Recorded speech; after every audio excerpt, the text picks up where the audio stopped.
আসসালামু আলাইকুম প্রিয় দর্শক।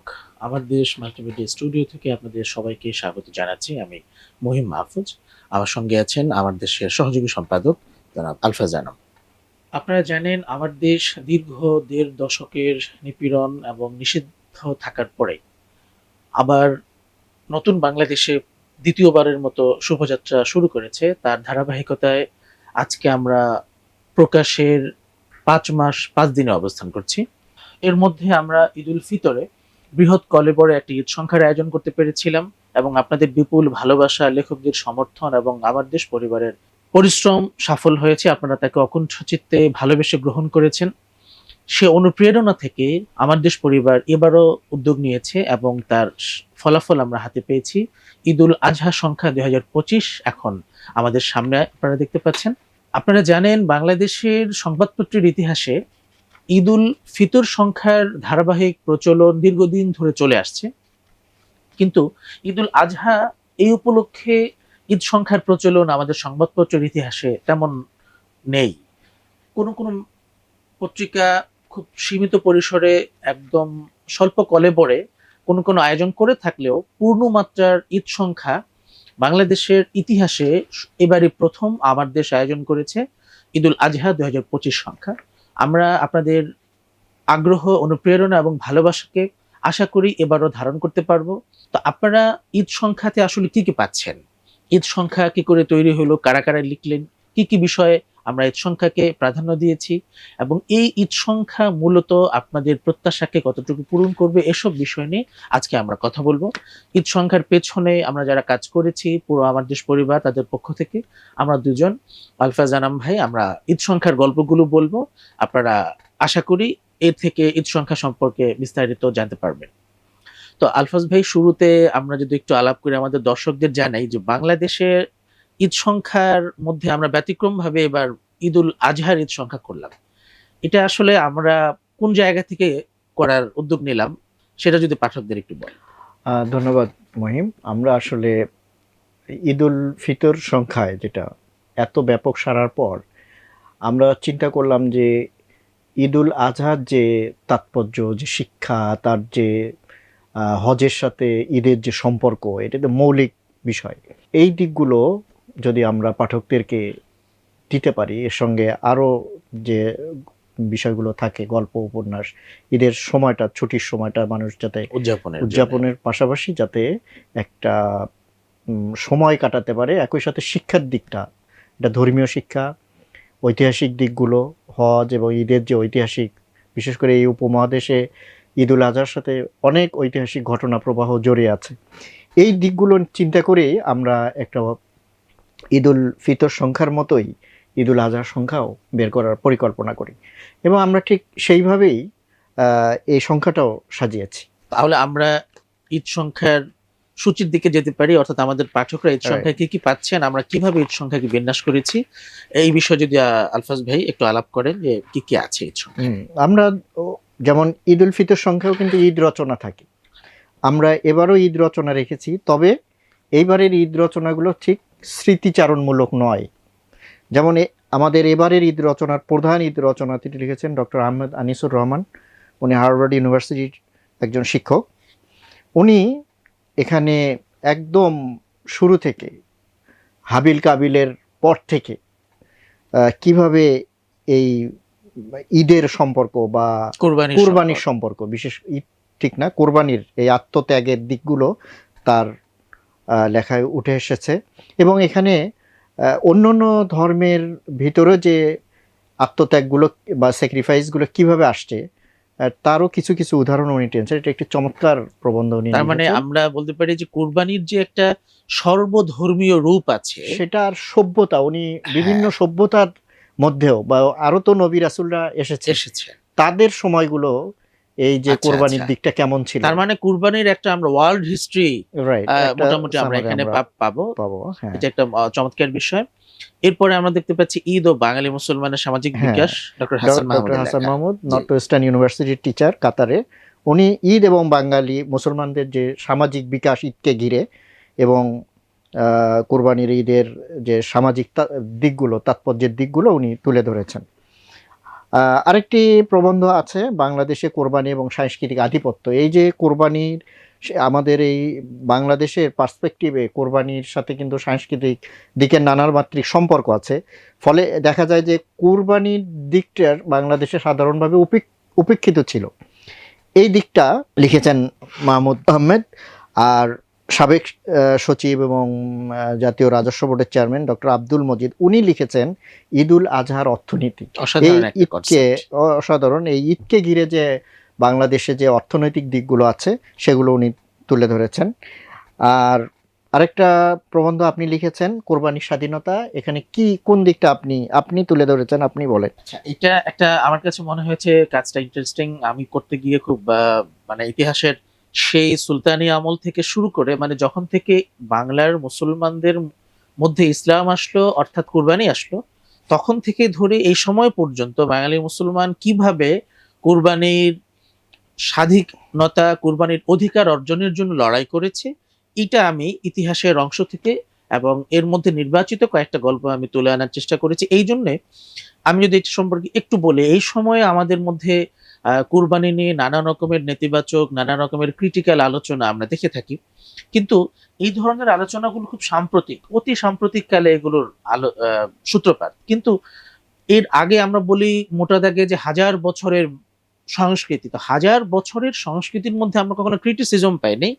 আমরা যেটা পেয়েছি যে এই অঞ্চলের মানুষের কুরবানির প্রতি একটা সর্বাত্মক স্যাক্রিফাইস ছিল, কুরবানির প্রতি তারা সর্বতভাবে নিবেদিত ছিল। কিন্তু যুগে যুগে আধিপত্যবাদী শক্তি সবসময় এইটাকে দমন করার একটা চেষ্টা করেছে, এবং এই জন্য এই জাতির উপরে বাঙালি মুসলমান জনগোষ্ঠী সেই লম্বা সময় ধরে একটা মোকাবেলার মধ্য দিয়ে তারা এই কুরবানির স্বাধীনতা অর্জন করেছে। তো সেটা ইসলাম আগমনের আগে বাবা আদম শহীদ যখন বাংলায় এসে বিক্রমপুরে ইসলাম প্রচারের কাজ করেন, তখন মূলত এই কোরবানি, গরু কুরবানি নিয়ে সে সময়ের যে রাজা বল্লাল সেন তার সঙ্গে একটা সংঘর্ষ হয়। তো আমরা ইতিহাসের প্রথম কুরবানি অথবা ধর্মীয় স্বাধীনতার জন্য প্রথম আন্দোলন, কোরবানি বিষয়ক আন্দোলনকে প্রথম এটা অ্যাড্রেস করতে পারি। তারপরে আমরা জানি হযরত শাহজালাল রহমতুল্লাহ আলী যখন সুলতানি আমলে আসলেন এবং সে সময়ে সেখানকার গৌর গোবিন্দের সঙ্গে ঠিক একই কোরবানি নিয়ে একটা ঘটনা। এভাবে আমরা পরবর্তীতে মোগল আমলে যদি আসি, মোগল আমলে আমরা দেখব যে বাদশাহ আকবর যখন দ্বীন এলাহি প্রতিষ্ঠা করেন, তখন তিনি আধিপত্যবাদী অথবা হিন্দুত্ববাদের মতে অতি প্রভাবিত হয়ে মুসলমানদের জন্য গরু কুরবানিকে নিষিদ্ধ করে দেন। তারপরে আমরা সম্রাট জাহাঙ্গীরের আমলে মুজাদ্দেদ আলফিসানির সংগ্রামের মধ্য দিয়ে সে স্বাধীনতাকে অর্জন করতে দেখি। এরপরে ব্রিটিশ আমলেও আমরা দেখেছি, ইভেন পাকিস্তান আমলেও আমরা দেখি যে কুরবানির জন্য স্বাধীন পাকিস্তানের মধ্যে লড়াই করতে হয়েছে। তো এই যে দীর্ঘ সময়ের লড়াই, আমি সেইটা আমাদের ইতিহাসের আলোকে এটাকে আনতে চেষ্টা করেছি, যেন আমরা নতুন প্রজন্ম এবং বাংলাদেশের বর্তমান মানুষ আমরা এটাকে উপলব্ধি করতে পারি। এরপরে আমরা দেখতে পাচ্ছি কোরবানি ও সমসাময়িক বাস্তবতা, আবুল কাশেম আদিল লিখেছেন। কোরবানি রিলেটেড এবং কোরবানির যা জানার দিকগুলো, এগুলো মানে কোরবানিকে ঘিরে যে ধর্মীয় যে বিধিনিষেধগুলো, এগুলো আমরা দেওয়ার চেষ্টা করছি যাতে মানুষ এগুলো জানতে পারে। আপনি জানেন যে কোরবানির সাথে হজের সম্পর্ক আছে, হজ এবং কোরবানি অঙ্গাঙ্গিভাবে জড়িত। আমরা হজের উপর কিছু বিশেষ ধরনের লেখা রেখেছি। এবং এটা মনে হয় একটু ইন্টারেস্টিং যে ঈদ রচনার মতো হজ রচনা হিসেবে একটা হজ ক্যাটাগরি রচনা, আমরা রাইট। দেখতে হ্যাঁ, পাচ্ছি। হজ রচনার মতো ক্যাটাগরি রেখেছি। এরপরে আমাদের আমরা হজ এবং ঈদের পরেই আমরা চলে আসছি প্রবন্ধে। এখানে আমরা প্রবন্ধের দিকগুলোতে রয়েছে যে দুটো প্রবন্ধ, একটা একটু ভিন্ন রকমের কোরআন বিজ্ঞানের কিছু দিক নিয়ে আলোচনা করা হয়েছে। আরেকটা হচ্ছে হিন্দুত্ববাদী ইতিহাস প্রকল্প এবং চিন্তা ও সাংস্কৃতিক আধিপত্য থেকে মুক্তি প্রসঙ্গ। এই দুটো প্রবন্ধ। এছাড়া আমরা এই এবারের ঈদ সংখ্যায় একটা গুরুত্বপূর্ণ বিষয় নিয়েছি ইতিহাস। কারণ এখানে আমরা শেষ মোগল সম্রাট বাহাদুর শাহ জাফরের বিচার এবং নির্বাসনের উপর একটা বড় কলেবরে লেখা আমরা প্রকাশ করেছি। খুব ইন্টারেস্টিং। আনোয়ার হোসেন মঞ্জু লিখেছেন, উনি এই বিষয়ে আরও ওনার বইও রয়েছে। এছাড়া বিখ্যাত সাংবাদিক অ্যান্থনি মাসক্রেন্সের সানডে টাইমসের একটা রিপোর্ট, যেখানে শেখ মুজিবের শাসনকালের একটা বিবরণ আছে, তিনি সেনাবাহিনীকে কোন চোখে দেখতেন, সেই লেখাটিও আমরা প্রকাশ করেছি। এবং এই সময়ের যদি আমরা একেবারে অতি সাম্প্রতিক চলমান সময়ের সঙ্গে যদি বলি, তাহলে এই লেখার অত্যন্ত প্রাসঙ্গিকতা আমরা আছে। পাবো। এরপরে আমরা আপনার এই ফিলিস্তিন ইস্যু, আমরা গত ঈদের সংখ্যাতেও ফিলিস্তিনকে একটা ফোকাস করেছি, ফোকাল পয়েন্টে ফিলিস্তিনের প্রতি আমাদের বিশেষ ধরনের এখন দৃষ্টি আছে, কি হচ্ছে আমরা জানি। তো ফিলিস্তিনের লোকজন কিভাবে ঈদ উদযাপন করে এ নিয়ে আমরা একটা লেখা রেখেছি, এবং আহ, ফিলিস্তিনের একজন শহীদের ডায়েরি, এটা পাঠকরা নিশ্চয়ই বিশেষভাবে আহ, তাদেরকে এই গাজার ঘটনা নতুন করে আলোড়িত করবে। শহীদ হিবা আবু নাদারের ডায়েরি আমরা প্রকাশ করেছি। আমি এই এই প্রসঙ্গে যদি একটু যুক্ত করি, যে আমরা ফিলিস্তিন নিয়ে বিভিন্ন ক্যাটাগরিতে আমরা লেখা সাধারণত দেখি এবং আমরাও রাখি। তো এবার আমরা যেটা চেষ্টা করেছি যে ক্যাটাগরির মধ্যে ফিলিস্তিনকে না নিয়ে বরং ফিলিস্তিনকে একটা ক্যাটাগরি আকারে আমরা সামনে হ্যাঁ, এনেছি। তো category ফিলিস্তিন কমায়। ইটসেলফ একটা সাবজেক্ট, হুম। এটা একটা বিভাগ, এই বিভাগের মধ্যে আমরা দুটো লেখা এনেছি। আমি মনে করি যে এটা মনে হয় একটা বিশেষ ব্যাপার হতে পারে যে অন্যান্য পত্রিকাগুলো হুম। এইভাবে ফিলিস্তিনকে একটা মূল টপিক হিসেবে আমরা নিতে পারি।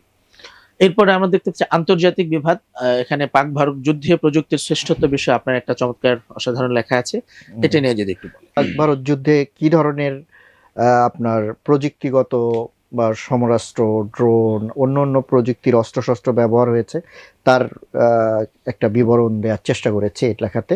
এরপরের বিষয়ে আমরা এসেছি হজ ভ্রমণে। হজ সফরে গিয়ে হজকে কিভাবে দেখেছেন, এরকম একটা বর্ণনা আমরা, বিশদ একটা বর্ণনা, অনেকটা ভ্রমণের ভঙ্গিতে লেখা। পাঠকদের এটা ভালো লাগবে আশা করি। এবং একটা বিষয় এখানে প্রাসঙ্গিক, যে আমরা তো আসলে এই সংখ্যাগুলিতে ভ্রমণ দিয়ে থাকি, কিন্তু বাংলা সাহিত্যে হজকে উপজীব্য করে যে ভ্রমণ লেখার ধারা, হুম। সেটা কিন্তু আমরা আমাদের মূলধারার সাহিত্যে সেরকম ক্যাটাগরি আকারে তেমন দেখি না। Right. এইটা একটা গুরুত্বপূর্ণ ব্যাপার। তো ওখান থেকে আমরা চেষ্টা করেছি যেন হজ, কারণ বাংলাদেশের মানুষ যদি সবচেয়ে বেশি ভ্রমণ করে কোন বিষয় নিয়ে জরিপ করা হয়, তাহলে নিশ্চয়ই সবার আগে থাকবে হজ।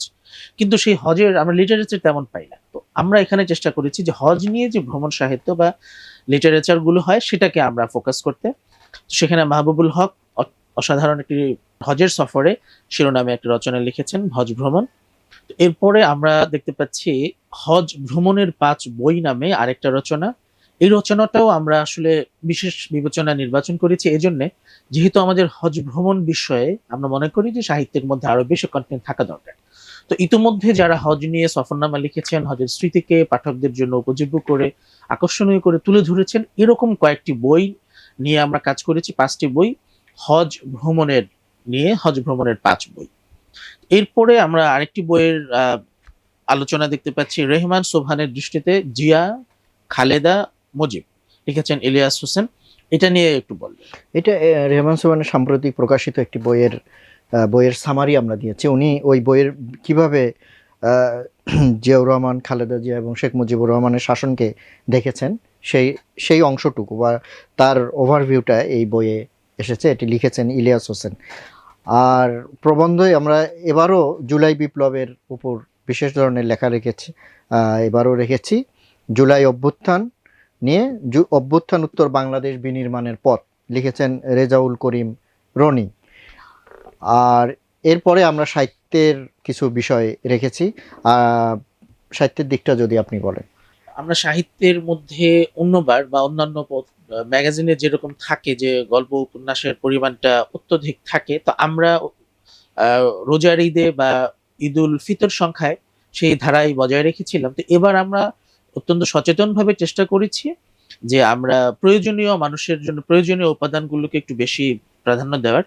আর সেজন্য আমরা এবার গল্প উপন্যাস একটু কম রেখেছি, দুটো উপন্যাস। তবে দুটো উপন্যাসই অত্যন্ত সতর্কভাবে নির্বাচিত এবং পাঠকদের জন্য অত্যন্ত উপাদেয় হবে বলে আমরা আশা করি। একটি উপন্যাস দিনের শেষ প্রান্তে লিখেছেন হুমায়ুন শফিক, অতি অসাধারণ উপন্যাস। এবং আগামী নামের আরেকটি উপন্যাস রহমান মোস্তাফিজ পাবেল লিখেছেন। দুজনই আমাদের আহ, তরুণ লেখক আমরা বলতে পারি, তবে দুজনই অত্যন্ত শক্তিমান এবং ক্ষুরধার তাদের লেখনী। আশা করি আমাদের পাঠকরা তাদেরকে অত্যন্ত আনন্দ নিয়ে গ্রহণ করবেন এবং তারা অবশ্যই চমৎকৃত হবেন। এরপরে আমাদের গল্পের মধ্যে পরিযায়ী বিথি নামে খন্দকার ফাহমিদা ফেরদৌস, তার একটি গল্প আছে। এবং এর পাশাপাশি আমরা গল্প আরো আছে আমাদের শাহাবুদ্দিন নাগরী। শাহাবুদ্দিন নাগরী অত্যন্ত প্রমিনেন্ট গল্পকার এবং কবি। তার গল্পের নাম সহযাত্রীর মুখ। তারপরে কাজী জহিরুল ইসলাম, তিনি একটি অসাধারণ গল্প লিখেছেন এন্টেঙ্গেলমেন্ট। এরপরে আমরা দেখতে পাচ্ছি জহির হাসান হুমলেন নামে তার আরেকটি গল্প, এবং সরোজ মেহেদি, তার গল্পের নাম বয়ুক বাবা। হুম। আহমদ সাব্বির সুইসাইড নোট, এবং আরো দুটো গল্প হাউসওয়াইফ রেজাউল করিম খোকন, এক বৈশাখে এনায়েত রসুল। তো এই কয়েকটি গল্প এবং উপন্যাস মৌলিক আমাদের এখানে আছে। এর বাইরে আমরা কয়েকটি অনুবাদ গল্প অনুবাদ রেখেছি। গল্প রেখেছি। হ্যাঁ, অনুবাদ গল্পের মধ্যে আমরা গাজার একটি অনুবাদ গল্প এবং উর্দু থেকে আরেকটি অনুবাদ গল্প। গাজার অনুবাদ গল্প এক একটি দিন, এটা অনুবাদ করেছেন মনজুরুল হক, এবং এই গল্পের লেখক ইজ্জত গাজাভি। আরেকটি গল্প সিঁড়ি, অনুবাদ করেছেন সালেহ ফুয়াদ, মূল লেখক ইন্তেজার হোসেন। আর কবিতার অংশে আমরা এবার কবিতা বা কবিতার মধ্যে পাচ্ছি কবি আব্দুল হাই শিকদার, কবি হাসান হাফিজ, কবি মোশাররফ হোসেন খান, লতিফুল ইসলাম শিবলি, জাকির আবু জাফর, পলিয়ার ওয়াহিদ ও হাসান আতিক। আমরা এবার কবিতা একটু কম রেখেছি, তবে খুবই সুনির্বাচিত কবিতা রাখার চেষ্টা করেছি। আশা করি সাহিত্যের এই অংশগুলো আমাদের পাঠকরা অত্যন্ত আনন্দের সঙ্গে গ্রহণ করবেন। এবং আরেকটি বিশেষ কথা, ভ্রমণের কথা আপনাকে একটু বলতে বলবো, সেটা হচ্ছে প্রিন্স মোহাম্মদ সজলের ভ্রমণ পাহাড়, পরী আর বসন্তের রাজ্যে। এটা নিয়ে বলবেন। হ্যাঁ, এটা লেখকের পাকিস্তান ভ্রমণ। আসলে পাকিস্তানের যে পাকিস্তান ভ্রমণের অনেক সুন্দর সুন্দর জায়গা আছে। পাকিস্তান ভ্রমণ করার মতো একটা দেশ, যদিও পাকিস্তান সম্পর্কে আমাদের দেশে সবসময় নেতিবাচক খবরই বেশি আসে, কিন্তু ভ্রমণের জন্য পাকিস্তান চমৎকার একটি দেশ। লেখকের এই ভ্রমণ কাহিনীতে পাকিস্তানের জীবনযাত্রা, সমাজ, তাদের খাদ্যাভ্যাস, এই দিকগুলো উঠে এসেছে। আশা করি পাঠকদের ভালো লাগবে। আর সাহিত্যের আরও কিছু দিক ছিল। নজরুল সাহিত্যে ঈদ, আফসার নিজামের লেখা, পুঁথি সাহিত্যে বাঙালি মুসলমানের জীবন। আর আব্দুল মান্নান সৈয়দের আমরা আরেকটি লেখা রেখেছি বাংলা সাহিত্যে ঈদ উৎসব। আরেকটি নাটক রয়েছে ম্লান জ্যোৎস্না। সাক্ষাৎকার রয়েছে তহা হুসাইনের। আমরা এইবার একটু ভিন্ন রকম জিনিস রেখেছি, একটু অনুসন্ধান। যেমন আমরা জানি যে এই যে আয়নাঘর, গুম, খুন, ক্রসফায়ার যে ঘটনাগুলো, এবং আয়নাঘর ছাড়াও র্যাব এবং পুলিশের কিছু গোপন কারাগার ছিল, টর্চার সেল বা গোপন কারাগার ছিল। এইরকম একটি গোপন কারাগারের উপর আমাদের দেশের অনুসন্ধানী সাংবাদিক জনাব আবু সুফিয়ানের একটা গোপন কারাগারে হারিয়ে যাওয়া নারীদের গল্প, এর একটা স্টোরি আমরা দিয়েছি। আরেকটি এই অনুসন্ধানী স্টোরি লিখেছেন ডক্টর ফারুক আমিন, উনি অস্ট্রেলিয়া থেকে। অস্ট্রেলিয়ায় এক বাংলাদেশি জীবনের গল্প তিনি তুলে ধরেছেন। এছাড়াও আরো কিছু ফিচার আছে। ফিচারের মধ্যে আমরা দেখতে পাচ্ছি মোগল শাহজাদি গুলবদনের হজ যাত্রা। এটা একটা ঐতিহাসিক হজ সফর। মোগল শাহজাদি গুলবদন তিনি এখান থেকে জাহাজে যোগে হজে গিয়েছিলেন, এবং তার সেই ঐতিহাসিক হজ সফরের উপর লিখেছেন আহমদ মতিউর রহমান। এরপরে আমরা আরেকটা বিশেষ প্রতিবেদন দেখতে পাচ্ছি ঘরে ঘরে কুরবানির আনন্দ পেলেন যারা। আমরা জানি বাংলাদেশের মানুষ যারা কুরবানি করতে পারে না, বা তাদের ভাগ্যে আসলে একটু বিশেষ খাবার, মাংস ইত্যাদি খুব কমই জোটে। কিছু কিছু সংগঠন যারা এরকম কুরবানি দিতে পারে না বা যারা বঞ্চিত হয়, তাদের জন্য বিশেষভাবে তারা প্রতি বছর কুরবানির আয়োজন করে থাকেন, এবং প্রত্যন্ত অঞ্চলে এবং সুবিধা বঞ্চিত মানুষের কাছে কুরবানির আনন্দ এবং মাংস, অন্যান্য সামগ্রী তারা পৌঁছে দেন। তো এরকম কয়েকটা প্রতিষ্ঠান, তাদেরকে নিয়ে চমৎকার একটি প্রতিবেদন লিখেছেন নুরুল ইসলাম তানিম। তো এটা আশা করি আমাদের পাঠকদেরকে নতুনভাবে একটা অংশের সঙ্গে পরিচিত করাবে। এবং আরেকটা চমৎকার বিষয়, আমরা জানি যে সৌদি আরবে যারা হজ করতে যান তারা তো অবশ্যই কুরবানি করেন। এর পাশাপাশি সৌদি আরব রাষ্ট্রীয়ভাবে এবং সাধারণ মানুষের কাছ থেকে যে কুরবানির মাংসগুলো পেয়ে থাকেন বা কুরবানির পশু পেয়ে থাকেন, সেগুলো সৌদি আরব সারা পৃথিবীতে, বিশেষত একটু দরিদ্র অঞ্চলে তারা মুসলিম দেশগুলোতে বিতরণ করে থাকেন। তো এটাকে বলা হয় আদাহি প্রজেক্ট। এই প্রজেক্টটা আমাদের বাংলাদেশেও একসময় প্রচলিত ছিল। তো সেটা নিয়ে সারা পৃথিবীতে সৌদি আরব কি করে হাজার হাজার টন মাংস বিতরণ করেন, এটা নিয়ে একটা স্টোরি লিখেছেন HM নাজমুল হুদা। আশা করি এটা অনেক ইন্টারেস্টিং হবে।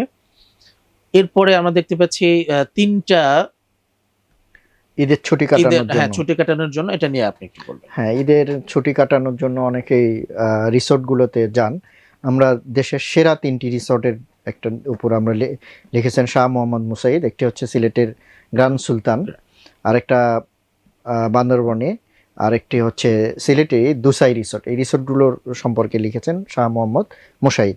এছাড়াও প্রতি ঈদ সংখ্যায় যে জিনিসগুলো থাকে, যে ঈদের সময় আপনার ঘরসজ্জা, আপনার পোশাক, তারপরে রূপচর্চা, এই জিনিসগুলো আমরা রেখেছি।